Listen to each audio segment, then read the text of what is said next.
Welcome to NSTV news. నా పేరు ప్రతిభ. బులెటిన్లో ముందుగా హెడ్లైన్స్ చూద్దాం.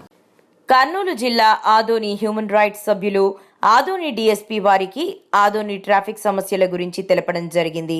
నా వంతుగా తగిన చర్యలు తీసుకుంటామంటూ ఆదోని డీఎస్పీ తెలిపారు. ఈ కార్యక్రమంలో హ్యూమన్ రైట్స్ అధ్యక్షులు సురేష్ మాట్లాడుతూ ఆదోనిలో ట్రాఫిక్ సమస్యలు విపరీతంగా పెరిగిపోయాయి. ఎవరు ఎలా వస్తున్నారో అర్థం కావటం లేదు. అలాగే ఈ మధ్య కాలంలో దొంగతనాలు చాలా చోట్ల జరుగుతున్నాయి. ఆదోనిలో సీసీ కెమెరాలు పనిచేయడం లేదు.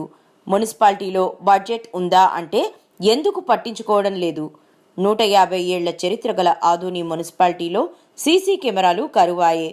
పెరిగిపోతున్న దొంగతనాలు, పిల్లల అపహరణలు పట్టించుకోని పాలకులు అంటూ హ్యూమన్ రైట్స్ అధ్యక్షుడు సురేష్ కుమార్ తెలిపారు.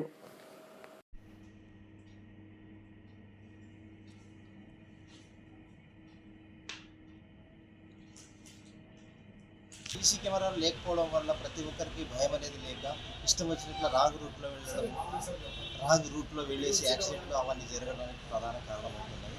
మరి ఎమ్మెల్యే గారికి నా విన్నపము, సీసీ కెమెరాలు ఆధునిక అభివృద్ధిలో ఒక భాగమే. సీసీ కెమెరాలు పెట్టడం వల్ల ఎమ్మెల్యే గారు ఎందుకులే ఈ సీసీ కెమెరాలు పెట్టడం అనుకుంటున్నారా, లేక మున్సిపాలిటీలో బడ్జెట్ లేదు అనుకుంటున్నారా? మరి ఆ బడ్జెట్ తేలేని స్థితిలో ఎమ్మెల్యే గారు ఉన్నారా?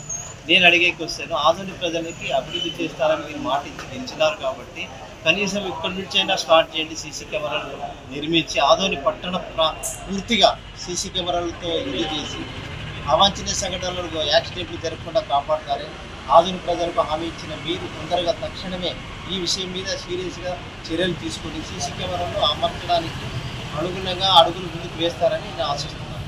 ఈ పేరు సురేష్ కుమార్, మానవ హక్కుల సంఘం పరిరక్షణ సంఘం అధ్యక్షుడు.